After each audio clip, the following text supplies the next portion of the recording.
Welcome to the Thinc Conversations series on BDTV channel, where we explore issues shaping South Africa. I'm Lucky Mathebula from the Thinc Foundation. I'm in conversation with South Africans. This is about how we can improve our country, and this is more than a conversation. It is a thought-provoking dialogue for a nation that is moving beyond transformation and transition. This edition focuses on local government review. The axiom for today is that no one lives in national or provincial government. We all live in one municipality or another, and government is experienced first through local government. Joining me to unpack this is Mr. Pascal Moloi, who is a former municipal manager of the biggest city in the continent, Joburg, and now a leading local government white paper practitioner. He's leading the process. And Tate Moloi, Mudira, welcome. Thank you. Thank you for having me. Yeah.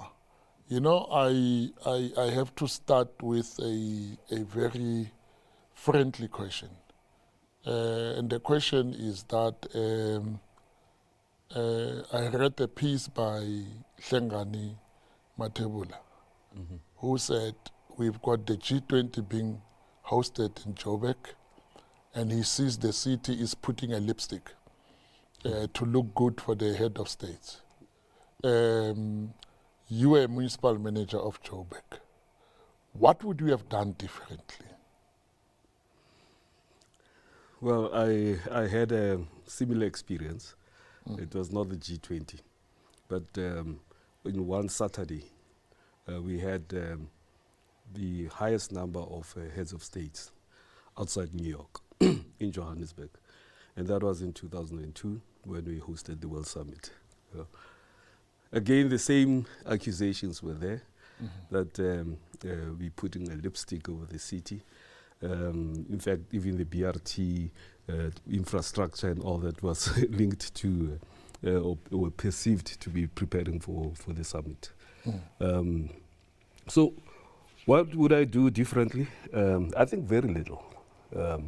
And I'll tell you why. I'm convinced that the foundation, the architecture that was built over the years is still quite relevant. Maybe you have a different question. I would have had to deal with the other issues, I'm sure. Whether the institutions are working, whether we're right in the first place to establish 14 municipal entities, whether the governance relationships are working well, the three-way relationship between the administration, politics, and communities. I think I would worry about those things.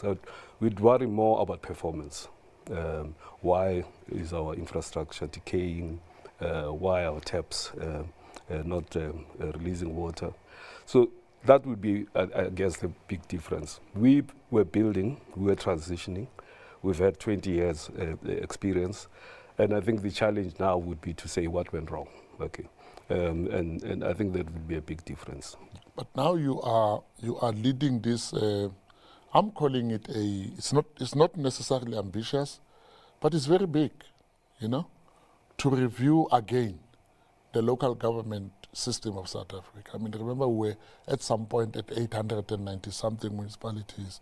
We trimmed down to about this current 257 municipalities. And you guys are again reviewing what we have, whether it's work. What are you reviewing just for the layman, you know? My grandmother who's watching, how should she understand this? Well, you should tell Gogo the first thing, that what is a white paper and why do we have a white paper? And take her back to the fact that in 1996 we had a constitution, and we need to give meaning. The constitution defined a whole lot of things, including local government, the structures of local government, categories and all that, and why we should have local government.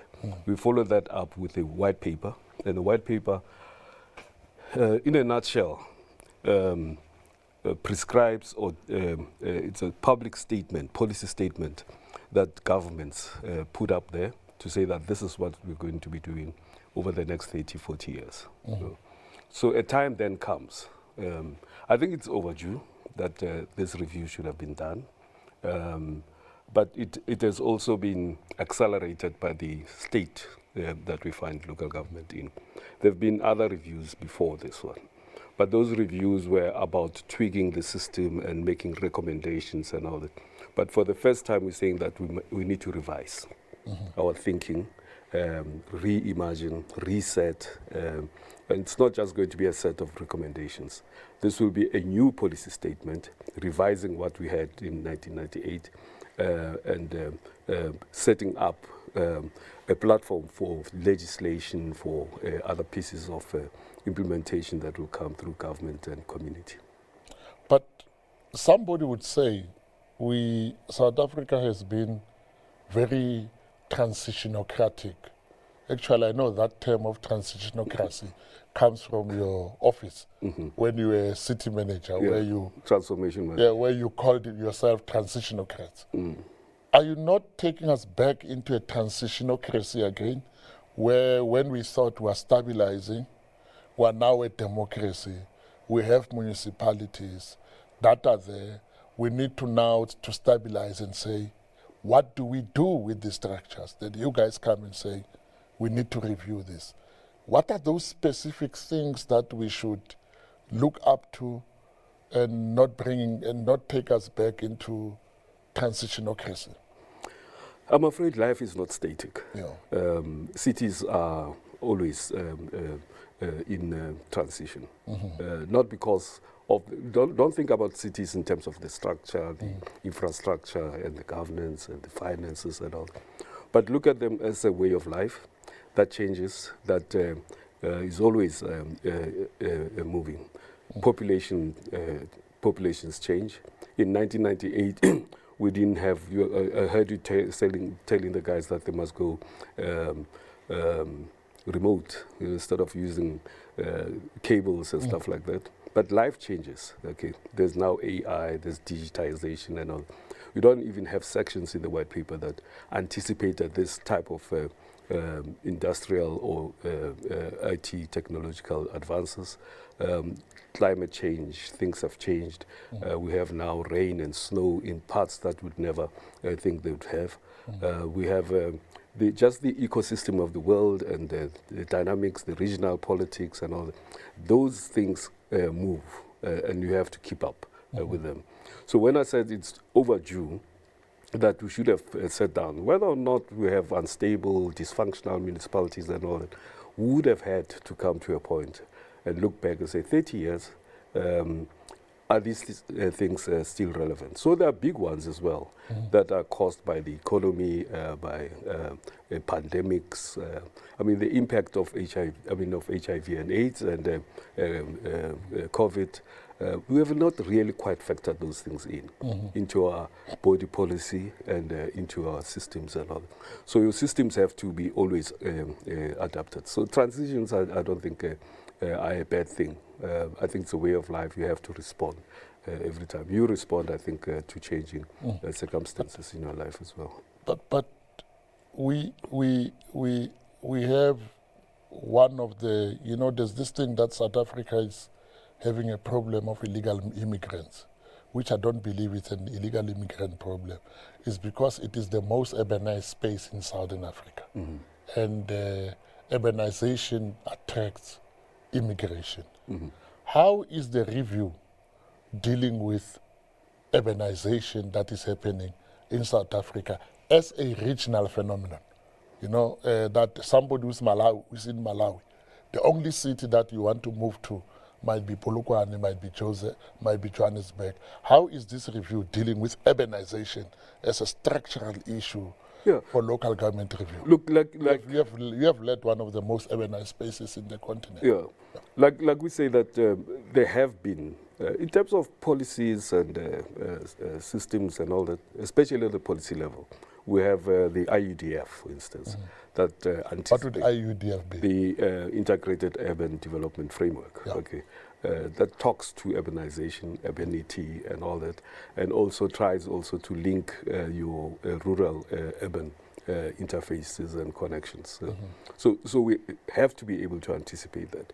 So the white paper would feed on those experiences, those frameworks, etc., and revise policy statements that would make it possible for Musina or Mbombela. You know, we always have these analysts and people, what do you call these, the scientific way of looking at the future, scenario planners and all, who'd ask questions of Musina and Polokwane about what if there's stability in Zimbabwe, okay? How is that going to affect your economy? Because those economies and malls and what have you are dependent on the instability, if I could put it bluntly like that. And it grows there, or maybe sometimes it's negative, but in most cases it grows their economies, their tax bases, etc. Because business comes to them instead of going to Zimbabwe or going to Mozambique. You know? So you have to be able to anticipate those types of changes. But do we have the right people? Do we have the right systems? Do we have the right policy instruments? Do we have the right funding models and all that to be able to absorb that, deal with that, and continue into the future? So in a way, the white paper talks to those things when one of the themes that we're looking at is about cities in growth and spatial planning and economic development. So I just want to check with you that the white paper process is looking at urbanization, but what is your attitude towards the rural local government space? I think we have about a minute and then we'll take a break. But what about the rural space? To say, can we have municipalities that will inherently be rural, you know? Yeah. In fact, there are two ways to. Don't forget the fact about traditional areas. Okay, so there's a question of rurality that cannot easily be divorced with how traditional authority relations with municipalities and with government are. I mean, our spatial development frameworks and all that, how do they deal with the rural space?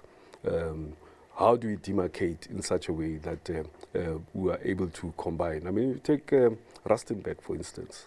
It's right next to a very rich traditional authority called Phokeng.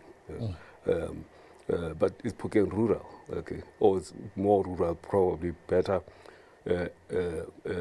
urbanized than Mokwasi. You know? But those linkages, I think, have to be considered. So the big question would be then, how do we structure that in such a way that you have rural, I mean, there are debates about the district model and all that, whether maybe we should look at how we structure municipalities and the two-tier system to deal with the type of question that you're raising. Okay, that takes us to our ad break. I've got to pay bills. So we'll have got to take an ad break, and I'll come back to that. We will be back with more on the Thinc Conversations.